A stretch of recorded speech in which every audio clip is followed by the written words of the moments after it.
last night? Did anyone else notice that?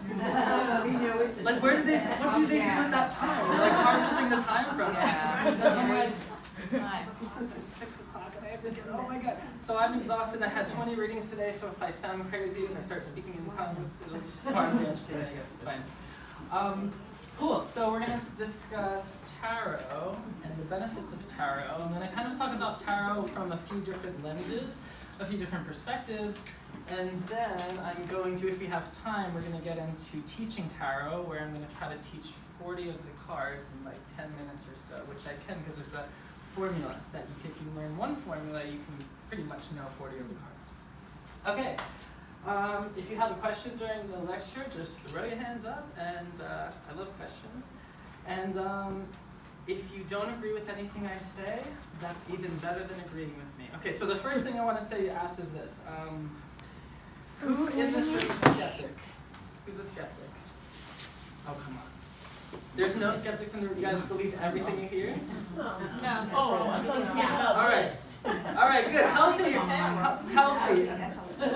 room. Skepticism is good. Skepticism is good. I do tarot for a living, and I'm telling you, skepticism is good. It's crazy, right? Okay, so here's the thing about skepticism. My whole life I was a skeptic. I was reading cards for fun. I was like, oh, it's just a game. It's just fun. I was just doing it, whatever. And then I realized every single time I got down to do a reading for somebody, it worked. Something worked. Either they realized something, they made a change, something positive worked.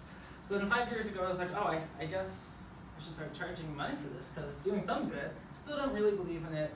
And now I've learned empirically. I don't have a cool story, like I don't have a cool aunt that taught me the ways of tarot. I don't descend from like gypsies. I don't have any cool history. I'm a muggle that was interested in the wizarding world. So I walked in and said, okay, I'll sign up. I'll get a tarot deck, started studying it, and it proved itself to me. So yeah, I'm not naturally intuitive. I'm not naturally empathetic. I don't have to do anything to like dissociate when I leave. Like I don't feel people's things. I open up in the reading, it works, it happens, and then I'm done. So skepticism to me is actually really important, but here's the thing about skepticism. Skepticism can be a great friend and a horrible enemy. If skepticism is above you, if you don't know that you're being skeptical, it will limit you from everything because you will close yourself off from everything and you will miss everything. If it is below you and you see your skepticism, it's beautiful, it's great. Because then you're in control. When you feel a little bit of doubt, when you're like, I'm not sure if what that psychic told me was right, I'm not sure if that's how I should be using the cards, if they're using it right, that's okay because that's critical thinking, and that's saying maybe that's not right for you, okay? So don't be afraid of skepticism if you're using it as a tool, okay? The problem is when you're not aware of skepticism. Makes sense? Is that cool with everybody? Okay, cool. Okay, so skepticism aside, we've gone through a lot of paradigm shifts as a human race, right? We've gone through a lot of like realities, like first the sun was the center, now the earth is the center, now the earth is flat all of a sudden, it wasn't flat, now it's flat again, right? I love those flat earthers, they're so cool. The earth is not flat. Oh, okay. So, we had this Aristotle guy. Aristotle's saying things are either one or the other. Okay, that's cool. Oh, now we have Newton saying, oh, things bump into each other. Everything is causal. You walk into the room, everything is different because you walked in. So the particles smash into each other. It's a billiard ball game. We're in that model. Okay. 1905, Einstein's theory of relativity. That threw everybody off. Now time and space are the same thing. There's a space-time continuum. Everything's trippy. What is going on? And then it gets better with quantum double split. Double split experiment, Copenhagen, all that stuff. So quantum physics says it can be a particle, it can be a wave, it can be a wave. Wow, okay. So the purpose of me telling you all these things is that paradigms shift. There's this really cool German word, it's called the zeitgeist. It's cool, right? Try saying zeitgeist. Zeitgeist, it's cool, right? The zeitgeist is the general era of a time. It's like a political, intellectual, scientific era of a time. And the zeitgeist changes. It's important to know that tarot changes too. Tarot is not this static thing that was, I mean it could have been, but it's not this thing that was like gifted to us by the god Thoth, and then we took the tarot and we worshipped it, and now no, it's changing, it's evolving. And even if it is something that is like this code that was divinely given, that code is languaged and illustrated in so many different ways that it has to evolve, because we're evolving, just like language evolves, archetypes evolve, fashion evolves. So does tarot. I want to give you some really quick scientific evidence for tarot, just because now that I've talked about skepticism a lot, I want to give you the other side too, which is really cool. So, has anyone heard of Dean Radin? So Dean Radin is this well-known doctor that researches psi, which is the study of psychic phenomena, parapsychology. This is short for parapsychology. Studied like things like telepathy, and he discovered that these 6 experiments have what's called a 6 sigma threshold. That means that the overall odds against chance are 1 billion to 1. So in all these experiments, they're proving that this thing was real and it exists 1 billion to 1. Okay? Are you ready to hear them? You won't believe this. You ready? Telepathy. Okay, telepathy. 1 billion to 1 chance it exists. 2, remote viewing. 1 billion to 1 chance it exists. 3, presentiment. That's unconscious physiological reactions to future events. That's like when your body changes because of something that happened like 5 seconds later. There are studies that prove this happens. 4, implicit precognition measures future influence on present behavior. Kind of a similar thing. 5, random number generators. That's when you imagine a number or you think of a certain thought and the random number generator, the computer will react to that. And then 6, Global Consciousness Project. That is that same experiment but on a global scale. So like maybe in New Jersey, for some reason, like 30% of the population is thinking of the number 6, for some reason. So all these things have been measured between over like 100 times in different laboratories across the world, and they all show that it has this 6 sigma threshold. So it's 1 billion to 1 chance of these things being true. Okay, so I just thought that was cool to share. That's fun. I like science. I'm a Capricorn. I love scientific facts. You know, like my moon's Pisces, so I can totally get up there. I can totally get with the intuition, but I love cold, hard material facts. It's not weird. Yeah. It's weird, right? And I'm like a tarot reader. What am I doing here? I should just go. Okay. So. Benefits to a tarot reading. So, so many benefits. First I want to ask, is anyone here a tarot reader? Yes, cool. Does anyone here have tarot cards? Yes. Does anyone here, can anyone here help me stop buying tarot cards? Do you know what that's like? Do you know how hard it's for me to be sitting down reading everybody? And I'm like, oh my god, all these decks everywhere, I need them all. That's the thing. The tarot card is what it really is. It's a hobby of collecting. You buy one and you buy 10. So I have this really fun. I like working with skeptics, if you couldn't tell. And I have this fun skeptical analysis of tarot. See, I believe that psychology and metaphysics are the same thing. Okay. So when people say law of attraction, when they say they're manifesting something, when they say something divine told them they're channeling, that to me is not different from your own unconscious sending messages to your forebrain from behind you. Maybe it is, but to me they're the same thing. They're not mutually exclusive. So when people, for example, I manifest parking lots all the time. I'm a parking lot magician, if you didn't know. All the time, I'll be driving and I'll be like, oh, there's no parking, I'm gonna do it. I'm gonna do it, manifest a parking lot. I go into that alpha state and there it is. 85% success rate. 85%. I will admit that what I'm doing is not necessarily supernatural, but could be my own selective attention. But it could also be supernatural. It's both. Do you know what I mean? So I like to merge the two worlds. I like looking at things in multiple perspectives. So in a mundane language, I would like to say this. Tarot is a consultation with complex archetypal images that have been distilled and perfected over the past 500 years. That's a fancy way of saying a tarot reading is like going to an art exhibit and learning something personal for you by experiencing the art.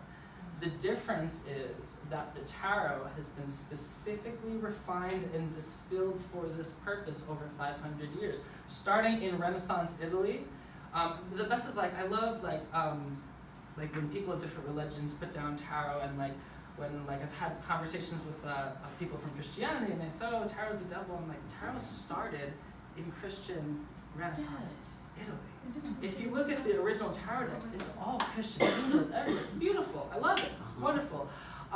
But it starts there, it goes somewhere else, and it continues to develop. So since then, it's gone through so many different ramifications, and we were just talking about it comes in waves. Every time tarot kind of gets popular again, it comes back in with new aggregated connections and materials, because we love doing that, right? We love connecting stuff. We love it. East and West, Theosophical Society, Golden Dawn, this thing, that thing, New Thought Movement. All these truths we love to bring together, because we want to find that one truth, right? And there's so many languages to it. We also just love concepts. We love juggling concepts, so that's what we do. So things like tarot come along. Now tarot, I like to joke, is a historical train wreck of spirituality. It really is. Tarot steals from everything and lets nothing off a hook, in a way. And it's still doing that today. There's a lot of artists that are incorporating new systems and old systems. And so, that said, tarot doesn't have to be any one thing. You can use it in all different ways that you want, because it is encompassing so many patterns and so much information. Okay, spiritually, I find the tarot to be the interface to the divine. An interface, not the, an interface. So like, you know how like you go on your iPhone and you have like all your like icons and like you kind of organize them and there's folders and you press the things? Yeah? Yeah. That's like, to me, what tarot can be. It interfaces with something that's so perfect because it's very inclusive. And it does this through a number of different ways. That said, I think anything could interface with the divine. And I think everything does if we allow it, because if you look at anything long enough, and again, you don't have to agree with me, but I do believe this, if you look at any one thing long enough, I think you'll see the whole universe in it. I really do. If you take that piece of trash and you look at it long enough, you will see everything. And I think the reason why that happens is because we have one vision, which is our mind, which is something that is divine, and we can only see things in that way, ultimately. And we're eventually going to project onto that thing. It happened millions of years ago. We were projecting onto the stars. We have astrology. Projecting onto cracks in marrow and cracks in bones. We have the I Ching. Now we're projecting onto cardstock and images, and projecting onto saints and biblical figures, and that eventually becomes tarot. So it's going to happen one way or another. We're going to get these devices. So it all depends on, so it's what you want to do with it, really. But tarot isn't special, it's just very comprehensive. So whereas like I have a rune practice as well, the runes are very old and they have a different kind of voice, but they have that same projection, that human connection as the tarot, just in a little bit different method. But you can find the tarot and the essence of what the tarot holds everywhere. So has anyone ever heard of shufflemancy? Shufflemancy? I just love modern things. It's so fun. So shufflemancy, this is great, and it works all the time, I promise you. So this is what you do. You ask a question. You go to your Spotify or your iPod or whatever you use to play music, and you think of a number. And you think, I think the answer to my question is 7. So you shuffle it 7 times, and that song that comes up is your answer. Try it. It's really cool. Same thing when you're flipping through TV. When you're try that, like I don't know if there's a random button, that random button that we never use on the clicker that says just go to a random channel. Use that. Say, I'm going to click random 8 times, and that's going to be my answer. And I'm going to flip to the channel that you need to hear. So there's signs everywhere. There's meaning everywhere. And the reason why I think there's meaning everywhere is because there's mind everywhere. And that gets a little bit philosophical, but there's this really cool story. Zen master asked his student, while they're looking at a flag, the Zen master asked, is the wind moving the flag, or is the flag moving the wind? And the student says, oh, I don't know. And the master says, the mind is moving the flag, because that's what we're interpreting. If you want to go down this really crazy existential route, there's a really, really funny author named Robert Anton Wilson. He will flip your world upside down, inside out, and it will feel so good. I promise you that. It's really good. But this information is in all different types of literature. Again, it's just language differently. Did you have a question? Yeah, I was gonna say with that same thing, Rick, with a YouTube, should YouTube, cause all listen to YouTube. I don't have like my iPod. YouTube, yes. If I could keep it refreshed 7 times, would that work too? Totally. I think that's a good. So I think so. I think yes. The only thing is this, and this is something that I'm kind of becoming aware of. Online, they have these algorithms, right? So online is always curating what you're seeing that's random, but it's actually curating stuff because like advertisers get your information. So that's the only danger I see with that. It's like sometimes I'll be online and I'll be like, oh, I keep seeing this product. This is really cool. It must be the law of attraction. It must be synchronicity. It must buy. It's like, oh no, actually it's Facebook algorithms like hacking into all my shit. Like, so that's the only danger. But I would say as long as you're aware of that, yeah, sure. But then that also goes into that healthy level of skepticism too. But yeah, I think if you shuffle YouTube or you scroll, like, I mean, I think if there's a message for you, you're gonna find it in one way or another. Like, definitely. Okay, so benefit Monday. Okay. Tarot and active versus passive. So tarot to me is very passive. Well, it's very active. That means when I do a reading for somebody, when I do it for myself, for others, or even when I'm just consulting tarot, working with tarot, it's very active. It's very transforming. I'm using the tarot not to tell somebody if they're going to find that knight in shining armor, but how they're going to find that knight in shining armor. And that's what I always say. Whenever someone comes to me and says, I want a love reading, I want to know if he's on his way, I always say, well, what do you want? That's the hardest question. Because when you know what you want, you can ask the tarot, how can I get it? Okay? And that's hard to hear. Because when we hear that, it's like, oh, I know what I want. And then you start to really ask, like, I don't know what I want. I don't know what I am. And then it just goes from there. But it's great. It's fun. I love this existential stuff.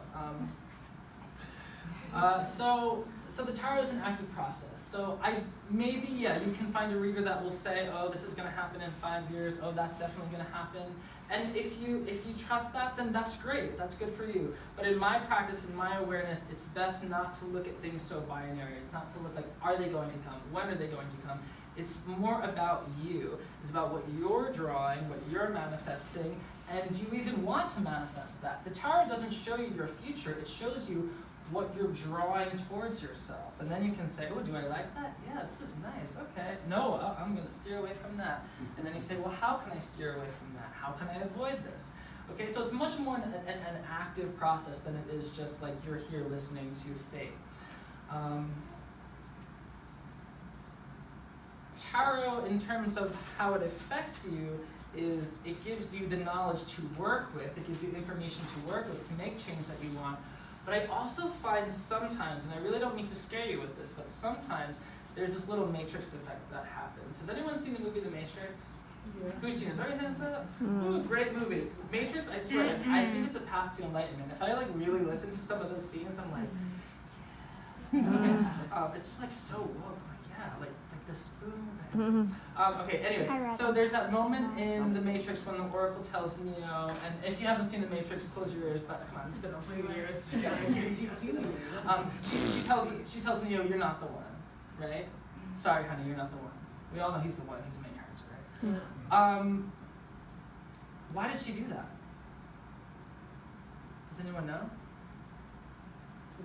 Was it reverse psychology, like to make him want? Yeah, exactly. Exactly, to work harder. She said, "You're not the one." Sorry, is that my 5-minute mark? She says, "You're not the one," but she says, "But you will have to choose if you or Morpheus lives." And by doing that, what does she do? She implants a seed in him.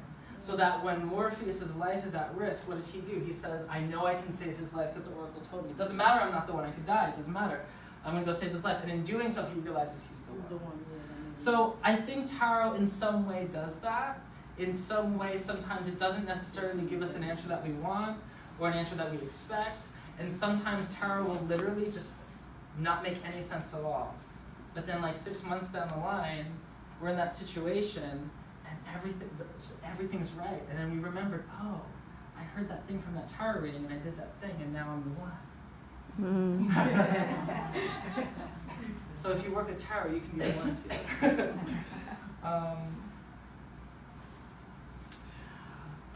One cool thing about tarot is that a gateway drug to more esoterica. It really is. It really is. I mean that in the best way. So tarot is, like I said before, it's this huge amalgamation of things. And tarot was my key into this world of craziness, of esoterica and magic and energy and all this stuff that has just been languaged in so many different ways. But tarot will lead you into so many different frameworks of study, of philosophy, of ways of viewing in the world. One thing that it's very friendly with is astrology, very, very friendly with astrology. That has happened over the years. The one moment in tarot history was in the 1800s. There was this really annoying group of magicians that had too much money and too much time on their hands to do anything else but come together and make these occult systems that are actually so very beautiful and elegant, and I love them. But I mean, some of these guys are assholes. But so you just a bunch of like rich white men or whatever. But they're hanging out and they're connecting all these devices, and they realize, oh, tarot's connected to astrology, which is connected to Kabbalah, which is connected to this Eastern thing. So that was one of those key components, but through their influence, we realize that these things are so connected. So when we go into tarot, we can go into places of Kabbalah, which is Jewish mysticism, the Tree of Life, numerology, astrology, the elements, Neoplatonism, Hermeticism, all these things that are, in a way, I'd like to think saying the same thing, but in very different ways. So that's another benefit of tarot. It's kind of like this, like, really cool cosmic database of like all these archetypes and all these like ideas, but like sewn together in this very neat 78 card universe that you can carry around with you.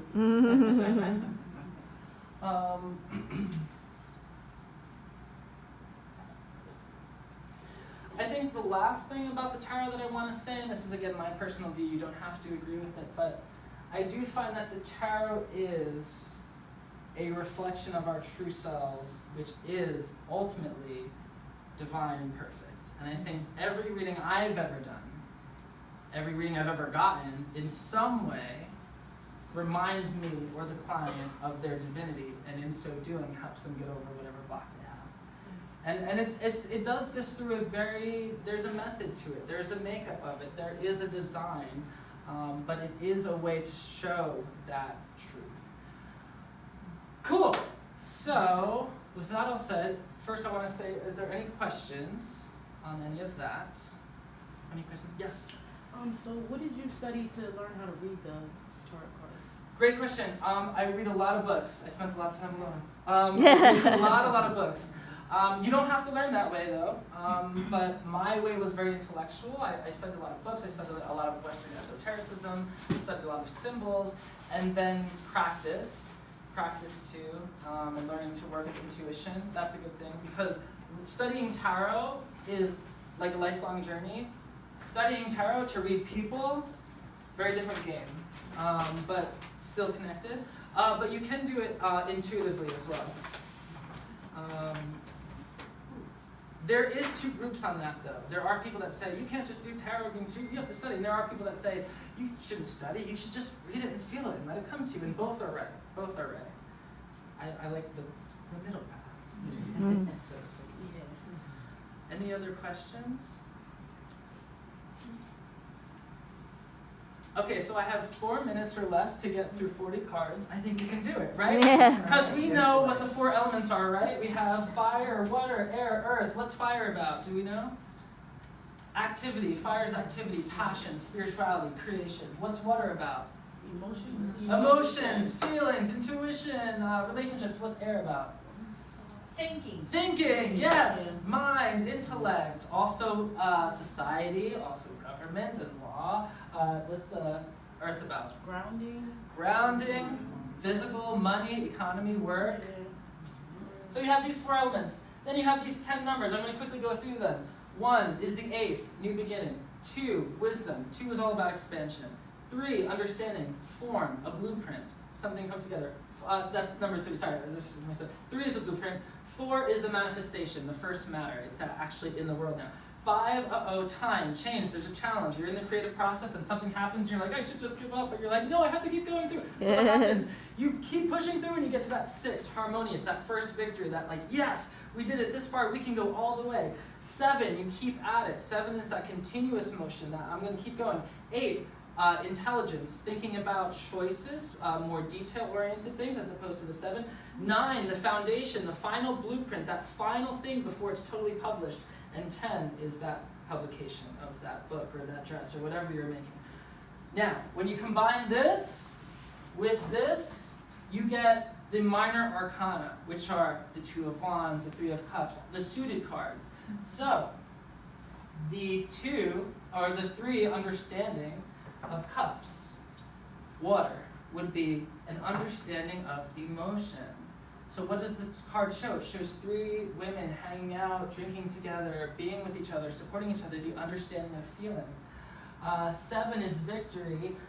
7 of, let's do, Wands is fire, ambition, spirituality, creation. It's very fiery. 7 of Wands shows a guy like this, like on a cliff, like standing his ground, very like active. But 7 is all about continuation, states of being. 8 is all about communication and ideas, and it's very mercurial. So the 8 of Wands are 8 wands going through the air really fast. 8 of Swords, remember swords are about intellect? Well, remember how 8 is about intellect? Well, that's just way too much intellect. So when you see 8 of Swords, you see a woman like this tied together with swords all around her because she can't make a decision. She's just like, I can't go, I'm too scared, nah, it's not worth it. She can't go anywhere. Let's do 6. 6 is beauty, success, that middle point, that victory point of Pentacles. Pentacles is earth. So what do we see there? We see charity. We see somebody giving coins to somebody else. So it's like the beauty of earth. Do you see how it kind of works? So 6 of earth would be the beauty of money, which would be charity. 5 is severity. 5 of swords would be the severity of ambition. Do you see how that works? The severity of mind, which shows somebody, a bully, really, in the image. So I will have these 2 things on my, what's it called? On my desk, on my booth. This is like one of my first trade shows, so I don't even know. On booth number 39, I'll be giving readings till 6. I will have these 2 out there. Please come to me if you have any questions. I can literally talk about tarot forever, and it would be great to see you there. And you could look at this, and yeah, it would be great. And I could give you my card. We could connect on Instagram, Facebook, email, all those things. We could stay in touch. Thank you guys so much for coming to my